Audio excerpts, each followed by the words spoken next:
Metabolism या चयापचय प्रक्रिया वो क्रिया है जिसमें कि शरीर भोजन और पानी से अपने शरीर को अंदर ऊर्जा शक्ति का विकास करता है।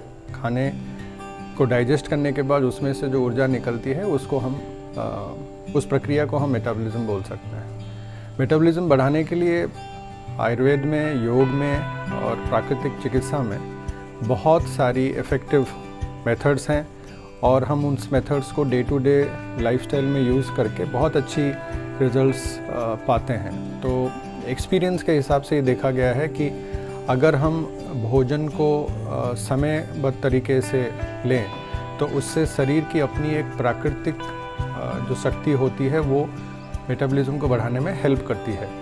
तो हम मानते हैं कि अगर आपका मध्याह्न भोजन सबसे हैवी हो, अगर आप 3 मील्स ले रहे हैं तो ब्रेकफास्ट, लंच या डिनर, तो अगर इसमें आपका heaviest meal of the day अगर लंच हो तो शरीर उस क्रिया को अच्छे से कर पाता है। दूसरा है कि हम योग में देखते हैं कि बहुत सारी क्रियाएं हैं जो कि मेटाबॉलिज्म को बढ़ा सकती हैं। तो उसमें जो कि अग्निसार क्रिया करते हैं रोज़ सुबह शाम। खाली ध्यान ये रखना है कि ये खाली पेट होना चाहिए।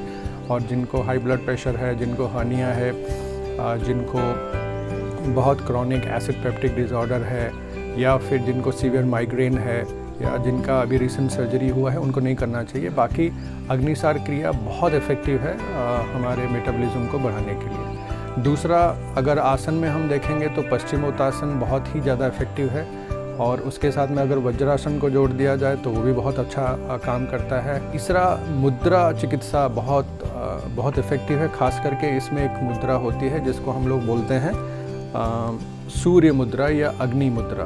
आपको रोज़ 15 से 20 मिनट खाली पेट करना है। लेकिन सबसे इम्पॉर्टेंट बात यह है कि जितनी लीन बॉडी मास आपके शरीर में बढ़ेगी वो आपकी मेटाबॉलिज्म को बढ़ाएगी, क्योंकि वो आपकी ऊर्जा का खपत करती है। तो आपको देखना है कि आपका फैट कंपोजिशन बॉडी में ना बढ़े और हम ऐसे फूड्स को खाएं मॉडर्न अंडरस्टैंडिंग के हिसाब से जिसमें कि हाई थर्मोजेनिक इफ़ेक्ट हो।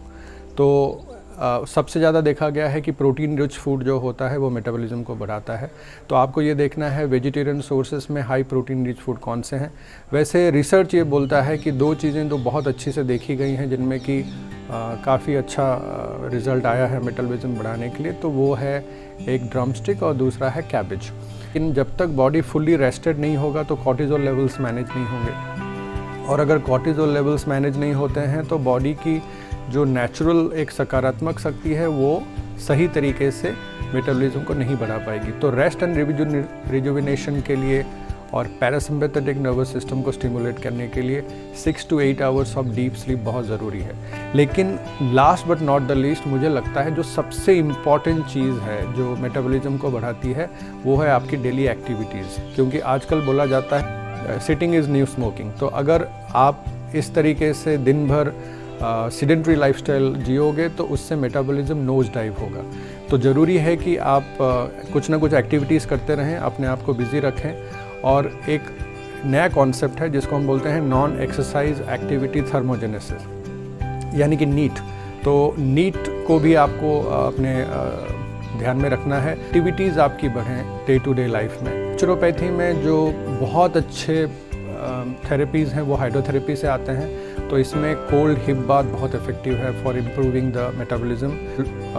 शावर्स भी लेने हैं जिससे कि मेटाबॉलिज्म बढ़ता है, क्योंकि उससे देखा गया है कि पैरासिम्पैथेटिक नर्वस सिस्टम जो होता है वो एक्टिवेट होता है। And on this 7th naturopathy day I wish and hope that Ratanvir and Taramati wellness centre and yoga institute आप लोगों को और हेल्दी होने में हेल्प करेगा और हमारे ये छोटे छोटे टिप्स आपको हेल्प करेंगे आपकी मेटाबॉलिज्म को बढ़ाने में। Thank you very much.